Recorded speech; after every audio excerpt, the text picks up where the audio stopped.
और election breaking में अब बात हैदराबाद की। हैदराबाद में एआईएमआईएम के बीच समझौता हो गया। कांग्रेस पार्टी ने हैदराबाद में अपना उम्मीदवार नहीं उतारने का फैसला किया है। इसका दावा कांग्रेस नेता मोहम्मद फिरोज ने किया है।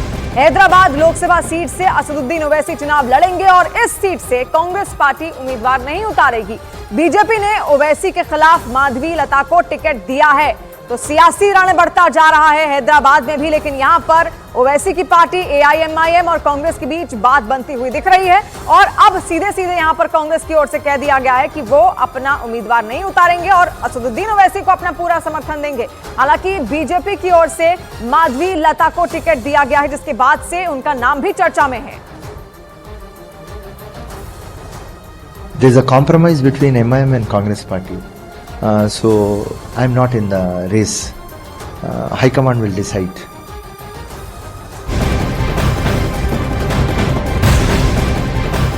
और हैदराबाद में कांग्रेस और ओवैसी के बीच हुए समझौते पर बीजेपी ने निशाना साधा। केंद्रीय मंत्री जी किशन रेड्डी ने कहा कि एआईएमआईएम, कांग्रेस और बीआरएस तीनों मिले हुए हैं और ये हिंदुओं के खिलाफ काम करते हैं। तो हैदराबाद में कांग्रेस और ओवैसी के बीच समझौते पर बीजेपी ने निशाना साधा है। केंद्रीय मंत्री जी किशन रेड्डी का बयान सामने आया है और उन्होंने ये कहा अपने बयान में कि एआईएमआईएम, कांग्रेस और बीआरएस तीनों मिले हुए हैं और ये हिंदुओं के खिलाफ काम करते हैं। ये तीनों, कांग्रेस पार्टी हो, एमआईएम पार्टी हो और बीआरएस पार्टी हो, तीनों एक ही है, एक ही ग्रुप है, तीनों का डीएनए एक ही है, तीनों मिलके काम करते हैं, तीनों मिलके पुराने शहर के हिंदुओं के खिलाफ बात करते हैं। हिंदुओं का अलग अलग 100 ऑफ बस्ती स्लम्स खाली करवाते हैं मजलिस पार्टी। कांग्रेस पार्टी सत्ता में है तो कांग्रेस पार्टी समर्थन करते हैं एमआईएम पार्टी को, बीआरएस पार्टी सत्ता में है तो बीआरएस पार्टी एमआईएम को सपोर्ट करते हैं। पुलिस पूरे एमआईएम के इशारे पर नाचने वाले पुलिस को लगाते हैं। पूरे हिंदुओं के खिलाफ काम करते हैं मजलिस पार्टी, उनका समर्थन में सरकार ठहरती है।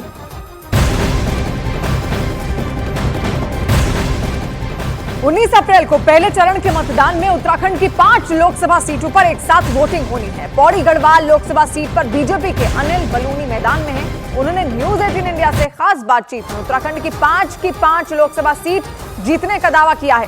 साथ ही अनिल बलूनी ने कांग्रेस पर निशाना साधा। उन्होंने कहा कि इस बार 13 राज्यों में कांग्रेस एक भी सीट नहीं जीतने वाली। पिछले एक महीने में करीब 6000 लोग बीजेपी में शामिल हुए हैं।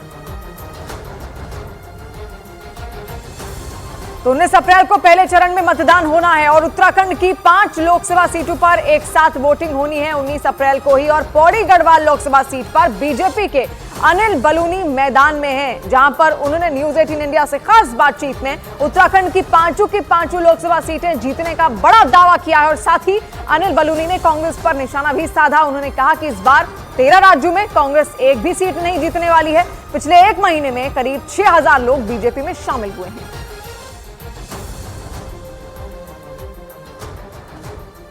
अनिल जी, पहला सवाल तो यही है, प्रधानमंत्री का कहना अनिल भाई, जिन्होंने आपको युवा अवस्था से देखा है, काफ़ी यंग एज से देखा है, उनका भाई कहना काफ़ी करीबी दिखाता है। नहीं, देखिए, प्रधानमंत्री जी के वो हर आदमी करीब है जो मेहनत करता है, जो ईमानदारी से काम करता है, जो परिश्रम की पराकाष्ठा करता है, जो भी कार्यकर्ता पार्टी को, समाज को बढ़ाने के लिए काम करता है, वो सब उनके नज़दीक। अरे जी, अब आपका तो नाता बहुत है, अमित भाई, गृह मंत्री अमित शाह हो, चाहे प्रधानमंत्री हो। ये इस रैली में साफ साफ दिख रहा था कि जनता मोदी मोदी के जो नारे लगा रही थी, प्रधानमंत्री जी तक को अपना भाषण रोक के उनको रिक्वेस्ट करना पड़ा, अरे भाई आप लोग शांत रहो, हमें बोलने तो दोगे। उत्तराखंड बहुत लॉयल है प्रधानमंत्री के लिए, बहुत पॉपुलर। देखिए, ये इसको आप ऐसे अगर देखेंगे कि ये 2 वे है, 1 वे नहीं। प्रधानमंत्री जी उत्तराखंड के लोगों को बहुत प्यार करते हैं और उत्तराखंड के लोग भी प्रधानमंत्री जी से उतना ही प्यार करते हैं। ये 2 वे है। प्रधानमंत्री जी का कनेक्ट उत्तराखंड के लोगों के साथ और उत्तराखंड का लोगों का कनेक्ट प्रधानमंत्री जी के साथ, दोनों है। वो क्या कहते हैं, दोनों आंखों आंखों में समझ जाते हैं। प्रधानमंत्री जी ने कहा कि 5 सीट जितानी है तो 5 सीट जितानी है, ये ब्रह्म वाक्य बन जाता है। और प्रधानमंत्री जी का उत्तराखंड का बहुत पुराना नाता है, बहुत पुराना। जब वो प्रधानमंत्री जी नहीं थे, जब वो मुख्यमंत्री नहीं थे, जब वो राजनीति में नहीं थे, तब से उनका आध्यात्मिक रिश्ता है, उनका साधना का रिश्ता, उनका साधना स्थली यह रही है। तो निश्चित तौर पर प्रधानमंत्री जी का लगाव यहाँ होना और यहाँ के लोगों का लगाव ना स्वाभाविक है। जो प्रधानमंत्री कहते हैं उत्तराखंड में 500 सीटें या आपकी बार 400 पार, तो कई विपक्ष कहता है कि कहाँ से इतनी सीटें आएंगी। अनिल जी, कहीं कोई डाउट है कि सीटें कम रही हैं या कहीं कोई मुश्किल है? ये विपक्ष बचा कहाँ जो कोई पूछ रहा होगा, मुझे तो लगता नहीं। पिछले लगभग 1 महीने में गढ़वाल लोकसभा में हम लोग 5000 से अधिक, हो सकता हो 6000 भी हो गया हो, से अधिक लोग जो कांग्रेस के थे वो भारतीय जनता पार्टी में शामिल हो गए। उत्तराखंड में 15,000 कांग्रेस के कार्यकर्ता बीजेपी में अभी तक शामिल हो चुके हैं। तो विपक्ष बचा का है, पहली बात। दूसरी बात, 400 पार पे अपने सवाल उठाए। मीडिया और बाकी लोग, विपक्ष जो है वो 300 पार पे भी सवाल उठाता है। तो हमारा ट्रैक रिकॉर्ड ऐसे ही है। अब चिंता मत कीजिए, 400 पार होके रहेगा। तो 400 पार में अनिल जी एक और सवाल उठता है कि गढ़वाल की जनता को आपको चुनकर भेजेगी, प्रधानमंत्री को आप पर भरोसा है, अमित शाह गृह मंत्री जो उनका आप पर काफ़ी भरोसा है, स्मृति ईरानी जी जो एक पार्टी की काफ़ी स्टार प्रचारक हैं वो आपके नॉमिनेशन में साथ आई।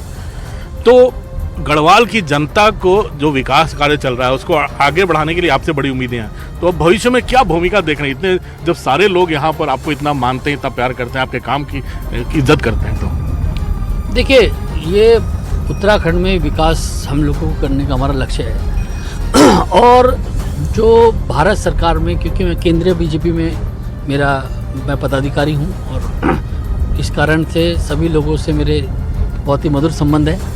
अगर मेरे संबंध उत्तराखंड के विकास में काम आए, उत्तराखंड के जन कल्याण में काम आए, उत्तराखंड की समस्याओं के समाधान में काम आए, तो मैं तो अपने आप को बड़ा सौभाग्यशाली समझूंगा कि मेरे संबंध अगर राज्य के लिए काम आ रहे हैं तो बहुत अच्छी बात है मेरे लिए। 2003 में मुझे याद है अनिल जी, आपको टिकट मिला था, लेकिन आपके जो कई तथाकथित शुभचिंतकों की कमी नहीं रहती है कभी भी, तो जो हम लोगों ने देखा है, क्योंकि आपका करियर हम लोग भी साथ साथ काफ़ी दिनों से देखते हुए बड़े 2003 में। लेकिन आप जो आपका जुझारू जो आपका नेचर था उससे नजर आया था जब आप सुप्रीम कोर्ट जाकर उस चुनाव को आपने नल एंड वॉइड करवाया था। वो जुझारू अनिल बालूनी है अभी भी?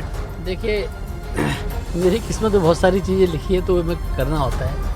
मैं 2002 की बात है वो, मैं 2002 में कोटद्वार विधानसभा से भारतीय जनता पार्टी का प्रत्याशी था और वहाँ पर मेरे नॉमिनेशन पेपर्स में गड़बड़ कराई गई। उसके बाद सुप्रीम कोर्ट में भारत के चीफ जस्टिस ने उस चुनाव को रद्द किया। फिर 2005 में मैं दोबारा लड़ा। तो मैं अपनी चीज़ों में काम करने में जुझारू रहता हूँ और मैं सुप्रीम कोर्ट तक छोड़ा नहीं। भारत के चीफ जस्टिस की कोर्ट से मैं चुनाव को रद्द करा के आया। तो उसके बाद फिर दोबारा चुनाव हुआ, फिर कांग्रेस की सरकार थी। तो मेरे साथ तो ये सब चलता है और मैं इसी के लिए बना हूँ, इसलिए कोई दिक्कत नहीं है। तो जुझारू अनिल बालूनी से अब गढ़वाल की जनता क्या उम्मीद करे? देखिए, मेरे जीवन का हर पल और हर कण गढ़वाल की जनता के लिए, उत्तराखंड की जनता के लिए है। मैं निश्चित तौर पे बहुत कुछ चीज़ें मेरी प्लानिंग में है। मैं आने वाले समय में उत्तराखंड में और गढ़वाल में पलायन रोकने के लिए एक बिल्कुल महायुद्ध की शुरुआत करने वाला हूँ। और निश्चित तौर पर आप मान के चलिए कि इस पलायन को, देवभूमि को, यहाँ के पलायन को रोकने के लिए जो काम है सब करूँगा और भगवान ने चाहा तो मैं सफल भी होऊंगा। इसके सकारात्मक परिणाम आपको कुछ दिनों में दिखने लगेंगे। तो हम लोग उम्मीद करें कि गढ़वाल उत्तराखंड की 5 की 5 प्रधानमंत्री मोदी को आप लोग इन तोहफे में देंगे इस बार बीजेपी? देखिए, 5 की 5 तय है। ऐसे 11 प्रदेश हैं शायद इस वक्त जहाँ कांग्रेस शून्य पे है, जिसमें उत्तराखंड, हिमाचल, हरियाणा, दिल्ली, राजस्थान, मध्य प्रदेश, गुजरात, बहुत ज़्यादा स्टेट है। आप मान के चलिए इस बार वो 11 राज्य जो है वो 13 होने वाले हैं। क्योंकि बंगाल में एक अधीर रंजन चौधरी जीते थे जो इस बार वो सीट भी चले जाएगी, उड़ीसा में भी एक सीट नहीं रहेगी। तो ऐसे में 13-14 राज्य हो जाएंगे जहाँ कांग्रेस शून्य पर होगी। लोग जानते हैं कि अपना वोट खराब नहीं करना है, सब जानते हैं, पूरा उत्तराखंड भी जानता है, पूरा देश जानता है अपना वोट खराब नहीं करना है। कोई अपना वोट खराब नहीं करने वाला, भारतीय जनता पार्टी को वोट देने वाला। और केंद्र में क्या भूमिका हम लोग उम्मीद करें, जो आपके पुराने दोस्त हैं, सहयोगी है? देखिए, जो भूमिका होगी वो तो खैर समय बताएगा। लेकिन ये बात तय है कि भारत सरकार का कोई भी बड़ा आदमी, कोई भी बड़ा मंत्री, हर आदमी, हर मंत्री उत्तराखंड के, गढ़वाल के हर देरी पे खड़ा रहेगा, दरवाजे पे खड़ा रहेगा। इस गढ़वाल के विकास के लिए भारत सरकार का कोई मंत्री यहाँ हर वक्त रेडी रहेगा, ये मैं विश्वास दिला के जा रहा हूँ। गढ़वाल वीवीआईपी क्षेत्र होगा, यहाँ भारत सरकार का कोई विभाग ऐसा हो जिसमें काम अटकता हो, ऐसा हो नहीं सकता। गढ़वाल का नाम सुनते ही भारत सरकार में फाइल जो है वो बुलेट ट्रेन की स्पीड से चली।